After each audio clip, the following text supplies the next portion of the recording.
एक पायलट को उड़ान के दौरान गलती से नींद आ गई, लेकिन जब वो जागा तो उसे कुछ गड़बड़ लगी। उसने देखा कि विमान अपनी राह से भटककर प्रशांत महासागर के ऊपर पहुंच गया था। इससे भी बुरी बात यह थी कि ईंधन लगभग खत्म हो चुका था, लेकिन वह ये सच अपने साथियों को नहीं बता सका, क्योंकि इससे विमान के क्रैश होने और सबके मरने का खतरा बढ़ जाता। उसका अगला कदम था टावर से संपर्क करना और मदद मांगना, लेकिन जब उसने रेडियो ऑन किया तो उसे जापानी आवाजें सुनाई दी, जिससे डरकर उसने रेडियो बंद कर दिया और मोर्स कोड से बात शुरू की। फिर उसने विमान का वजन कम करने के लिए भारी तोप के गोलों को समुद्र में फेंक दिया और दिशा बदलकर सिग्नल ढूंढने की कोशिश की, मगर 10 मिनट तक वापस उड़ने के बाद भी कोई जवाब नहीं मिला। ईंधन खत्म होने वाला था, तो उसने अपने 2 साथियों को प्रशांत महासागर में आपात लैंडिंग की तैयारी करने को कहा। साथियों ने फौरन सामान समेटना शुरू कर दिया। आखिरकार विमान समुद्र की सतह पर सुरक्षित उतर गया, लेकिन तेज धक्के से केबिन टूट गया और जल्द ही विमान डूबने वाला था। संकट के समय में पायलट ने विमान से उतरकर रबर की नाव खोली और साथियों को मदद के लिए बुलाया, लेकिन पीछे मुड़ते ही उसने देखा कि विमान समुद्र में डूब चुका था। अच्छी बात यह रही कि आखिरी पल में साथियों ने सीट बेल्ट खोलकर अपनी जान बचा ली। समुद्र की सतह पर पहुंचकर तीनों ने नाव को पलटा, लेकिन नाव इतनी छोटी थी कि वे सिर्फ सीधे खड़े होकर एक दूसरे से चिपक सकते थे। उन्हें नहीं पता था कि आगे क्या मुश्किलें आने वाली थी। रात की ठंडी हवा और भीगने से तीनों बड़े बड़े मर्द कांपने लगे और ठंड से बचने के लिए अपनी बाहों को कसकर पकड़ लिया। सौभाग्य से वे सुबह तक बच गए और हैरानी की बात यह थी कि उन्हें सर्दी भी नहीं लगी। सुबह उठकर वे खेलने लगे, ये सोचकर कि जल्द ही कोई उनकी मदद के लिए आएगा। लेकिन पायलट उदास था, क्योंकि उसे पता था कि इस विशाल प्रशांत महासागर में खतरे हर तरफ थे और उनके पास न पानी था न खाना। दोपहर तक सूरज की गर्मी ने उन्हें प्यास से तड़पा दिया। मजबूरी में उन्होंने कपड़े उतारकर सूरज से बचने की कोशिश की, लेकिन एक लड़के ने हिम्मत दिखाई। उसने न सूरज से बचाव किया और न ही मछली पकड़ने के हुक से नजर हटाई। जब मछली नहीं फंसी तो गुस्से में उसने कपड़े उतारे और समुद्र में कूद गया। दूसरा साथी भी ठंडक के लिए कूदना चाहता था, लेकिन पायलट ने उसे रोक दिया। उसने कहा कि प्रशांत महासागर में सुरक्षित रहने के लिए नाव पर 2 लोग जरूरी है। ये सुनकर कूदने वाला लड़का डर गया और पूरी ताकत से वापस तैर आया। पायलट ने सबको नाव के किनारे से दूर रहने को कहा, ताकि नीचे की शार्क उन्हें न देखे। फिर वे 3 दिन तक समुद्र में भटकते रहे बिना पानी के। तजुर्बेकार पायलट से ये बर्दाश्त नहीं हुआ और उसने अपने जूते में समुद्र का पानी भरकर पी लिया। अगली सुबह उसका मन ठीक था, लेकिन साथियों की हालत बिगड़ने लगी।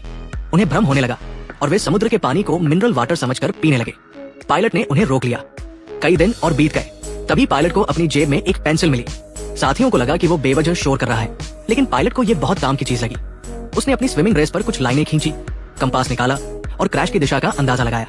उसने कहा कि अगर वे दक्षिण पश्चिम की ओर बढ़े तो दोस्ताना देश का एक टापू मिल सकता है, लेकिन नाव की दिशा कैसे बदले? पायलट ने तरकीब निकाली। उसने तार से लाइफ जैकेट को खुला किया और उसे नाव के पीछे डाल दिया। इससे नाव की दिशा बदलने का तरीका बन गया। इससे सबको उम्मीद जगी कि कुछ दिनों में वे बच जाएंगे। अगले वे दिन रात नाव की दिशा संभालते रहे। उनकी जीने की चाहत को ऊपर वाले ने सुना और उस रात जोरदार बारिश हुई। उन्होंने नाव पर हर चीज से पानी इकट्ठा किया और जान बचाने वाला पानी पी लिया। बारिश से अगले दिन उनकी ताकत थोड़ी लौटी, लेकिन कई दिन से खाना न मिलने से वे इस विशाल समुद्र में कितना और टिक पाते। 5 दिन तक प्रशांत महासागर में भटकने के बाद एक लड़के ने चाकू से नाव पर वार करना शुरू कर दिया। पायलट को लगा वो पागल हो गया है, लेकिन लड़के ने कहा कि समुद्र में कुछ है। पायलट ने मदद की तो पता चला कि वो एक शार्क पकड़ रहा था। शार्क को छोड़ने न देने के लिए वे उसे कसकर पकड़ते रहे और चाकू से उसके पेट पर वार करते रहे। आखिरकार शार्क मर गई। उन्होंने उसके पेट से छोटी मछलियां निकाली और खा लिया। ये उनकी 5 दिन की पहली भोजन थी। फिर बचे मांस को मोजे में भरकर रख लिया। बाद में वे नाव की खून साफ करने लगे, लेकिन ये उनके लिए बड़ी मुसीबत बन गया। शार्क खून की गंध से आकर्षित होती है। जल्द ही उनकी नाव शार्कों से घिर गई। पायलट ने साथियों को किनारे से दूर रहने को कहा, वरना शार्क हमला कर सकती थी। रात तक वे डटे रहे। एक लड़का नींद से जागा और पायलट की बात भूलकर हाथ धोने लगा। तभी शार्क ने उसे काट लिया। अंधेरे में पायलट ने उसकी साधारण पट्टी की। 15 दिन तक वे समुद्र में रहे, भूखे प्यासे, मछली और बारिश के पानी से जिंदा। सौभाग्य से काटे गए लड़के का हाथ ठीक रहा। इस खतरनाक समुद्र से निकलने के लिए वे रोज भगवान से प्रार्थना करते थे, लेकिन कोई मदद नहीं आई। एक दिन एक साथी ने बंदूक उठाई। पायलट ने पूछा कि वो क्या कर रहा है। उसने एक समुद्री पक्षी को देखा था। गोली मारकर उसे गिरा दिया। पायलट समुद्र में कूदा और पक्षी उठा लाया, लेकिन तभी एक शार्क खून की गंध से उसके पास आई। वो आखिरी पल में नाव पर चढ़ गया। फिर वे पक्षी का मांस खाने लगे। तभी लड़के ने कहा कि पक्षी मतलब जमीन पास होगी, लेकिन पायलट ने कहा कि समुद्री पक्षी बहुत दूर तक उड़ते हैं, ये जरूरी नहीं कि जमीन करीब हो। 30 दिन तक पानी की कमी से वे बीमार पड़ गए। कमजोरी से सोना चाहते थे, लेकिन हिम्मत करके नाव चलाते रहे, ये सोचकर कि एक दिन जमीन मिलेगी। लेकिन कुछ दिन बाद एक बड़ा तूफान आया। उन्होंने पानी इकट्ठा करने के लिए कपड़े निकाले, लेकिन आसमान काला हो गया। पायलट ने समझा कि ये तूफान का संकेत है और साथियों को नाव पकड़ने को कहा। तभी एक बड़ी लहर आई और पायलट को समुद्र में बहा ले गई। वो वापस तैर आया, लेकिन दूसरी लहर ने फिर हमला किया।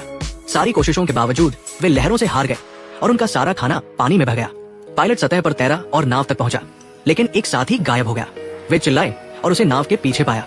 पायलट ने लहरों का सहारा लेकर नाव पलटने को कहा। तीनों ने मिलकर नाव को सीधा किया और उस पर चढ़ गए।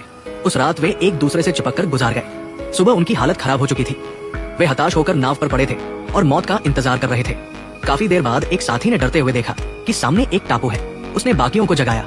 टापू देखकर वे खुशी से रो पड़े और उसकी ओर तैरने लगे। 34 दिन तक 1600 किलोमीटर से ज्यादा प्रशांत महासागर में भटकने के बाद वे बच गए और जमीन पर पहुंचे। ये फिल्म सिखाती है कि कितनी भी मुश्किल आए, हिम्मत नहीं हारनी चाहिए। एक दिन हम उसे हरा देंगे।